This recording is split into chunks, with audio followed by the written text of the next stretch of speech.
저는 오늘 미등록 이주 배경 아동 청소년의 현황 및 이슈를 건강권을 중심으로 해서 살펴보려고 합니다. 먼저 이야기를 시작하기에 앞서서 통계를 한번 살펴보려고 하는데요. 올해 4월에 통계청에서 좀 의미 있는 통계를 발표를 했습니다. 그 제목이 2021년 장래 인구 추계를 반영한 내외국인 인구 전망입니다. 이 통계를 보면 이주 배경 인구는 2020년 218만 명에서 2037년 300만 명을 넘어서고 2040년에는 320만 명 수준으로 증가할 전망이라고 했습니다. 그러니까 그렇지만 0세에서 14세 유소년 인구의 비중은 내국인은 감소하는 반면에 외국인은 증가할 것으로 전망했습니다.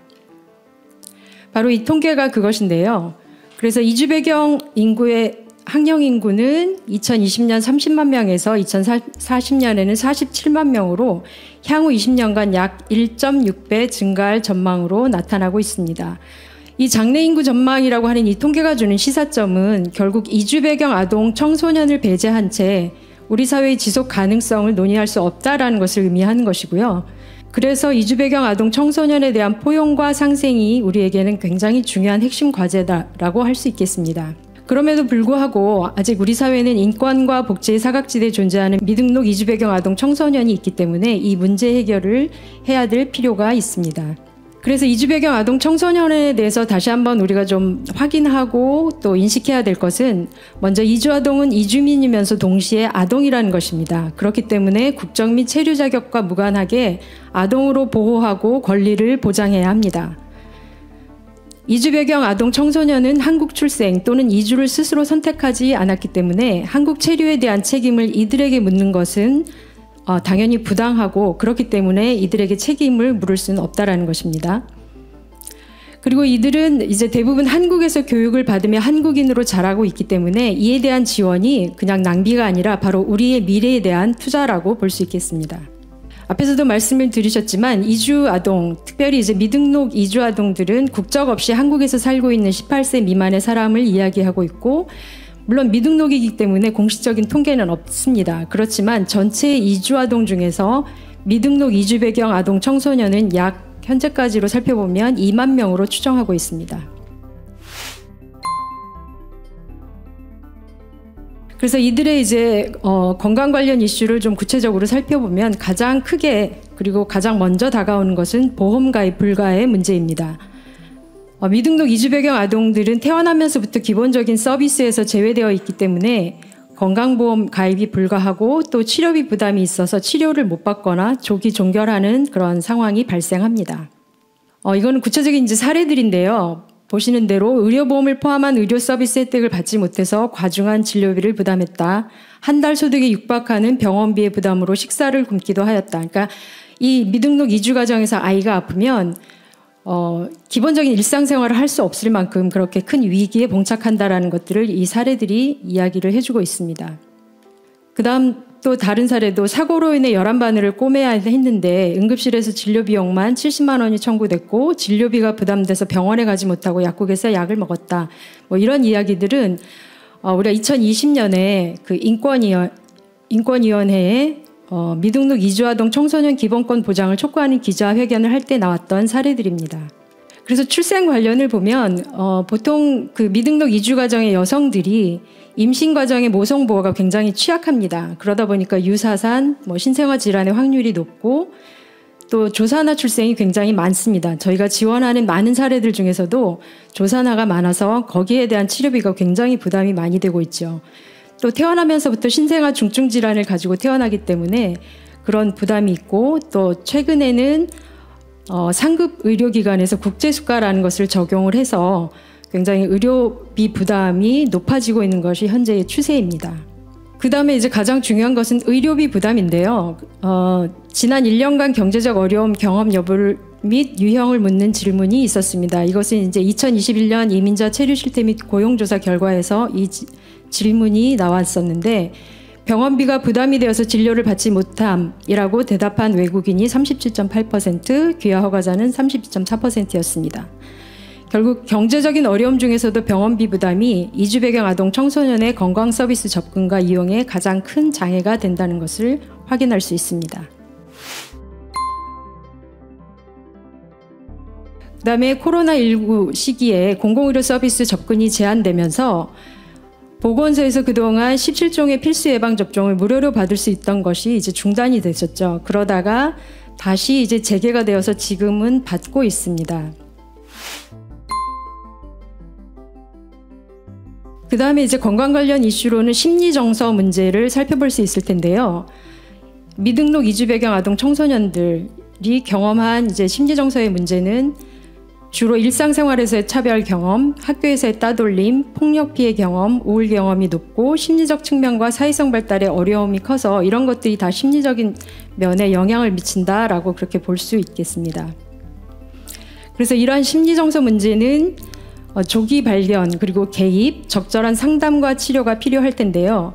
이에 대해서 2019년에 경기도 미등록 이주아동 건강권 지원을 위한 실태조사 보고서에서도 자녀의 심리상담, 심리치료 필요 여부에 대해서 물어봤을 때 22.6%가 필요하다라고 응답을 했습니다. 그래서 이 문제를 해결하기 위해서 저희가 이제 확인한 것들은 1차적으로는 제도가 많이 바뀌어야 되겠다라고 하는 것입니다.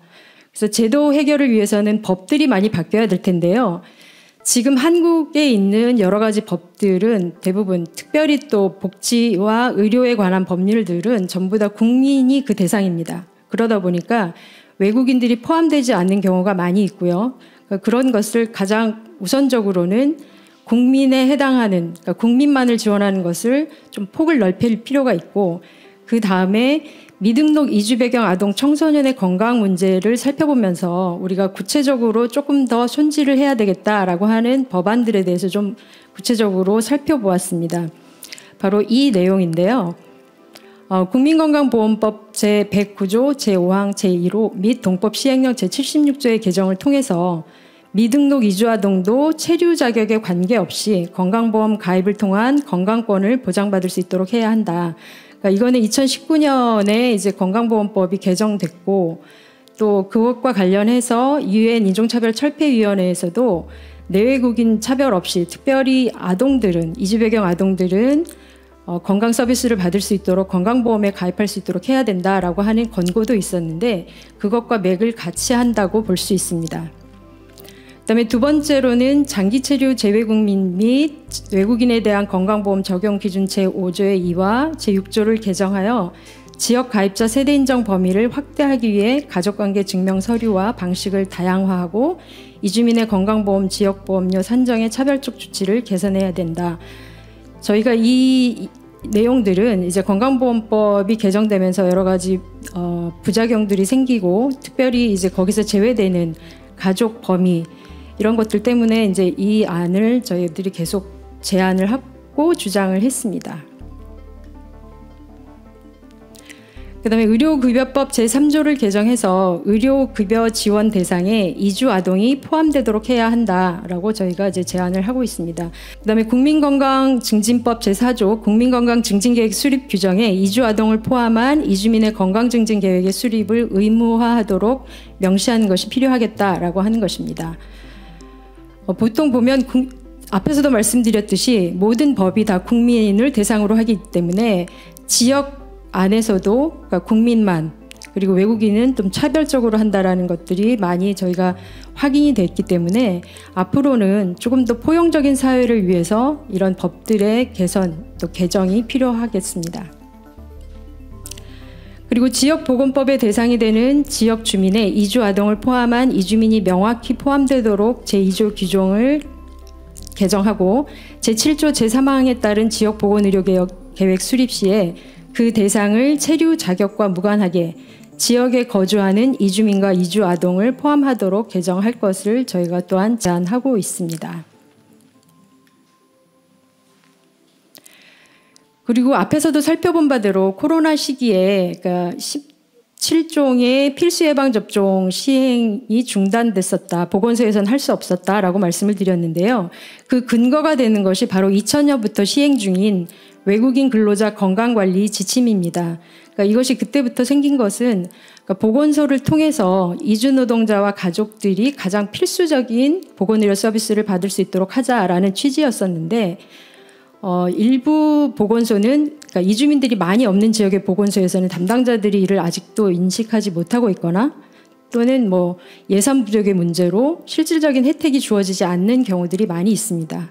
그렇기 때문에 이것을 지침보다 조금은 더 강화된 형태로 지역보건법 11조 그리고 보건소의 기능 및 업무에 이주민의 건강, 진료 및 의료 환경에 관한 사항을 포함하도록 하는 것이 필요하겠다라고 해서 이 안을 저희가 제안하고 있습니다. 그리고 어린이 국가예방접종 지원 사업 계속해서 되풀이돼서 이야기가 나오고 있는데요. 이게 사실은 지금 현재 그러니까 한국 사회에서 미등록 이주 아동들이 받을 수 있는 최소한의 그 의료 서비스입니다. 그러니까 무상으로 받을 수 있죠. 그런데 이 사업의 실효성을 높이기 위해서 기존에는 이제 보건소에서만 임시관리번호를 등록하고 그 등록 번호에 의해서 계속해서 예방접종을 할 수 있도록 되어 있는데 보건소 외에 말씀드린 대로 그 이주민이 많이 찾아가기 어려운 접근성이 어려운 지역에 있는 사람들은 보건소보다는 가까운 의료기관, 의원들을 찾아가서 예방접종을 받을 수 있도록 하는 것이 필요하다라고 저희들이 계속 주장을 했고 이번에 코로나19로 중단됐던 게 다행히 일반 의료기관까지 확대되면서 이 사업이 이제는 계속해서 그렇게 유지되기를 저희도 바라고 있습니다. 그래야 가장 필수 예방접종 그 사업이 또 아이들을 위해서도 지속될 수 있고 또 그것이 가장 기초적인 건강관리에 필요하기 때문에 그렇게 저희들이 주장하고 있습니다. 그다음에 미등록 이주 아동이라고 하더라도 외국인 근로자 등 의료 지원 사업 2005년부터 이제 보건복지부에서 시행하고 있는 사업이죠. 그러니까 이 사업을 통해서 긴급한 상황에 있을 때 치료 지원을 받을 수 있고 그리고 외래 지원을 받을 수 있는데 이것도 마찬가지로 그러니까 예산의 변동 때문에 일찍 소진이 되고 하면 지원을 받지 못하는 경우들이 많이 있습니다. 그래서 보다 안정적인 예산 확보 그리고 의료기관 및 지원 대상을 확대해서 정말로 체류 자격, 본인의 책임이 아닌 체류 자격 때문에 치료조차 받지 못하는 그런 사례들은 없도록 막는 것이 우리들이 해야 할 일이 아닌가 생각을 합니다.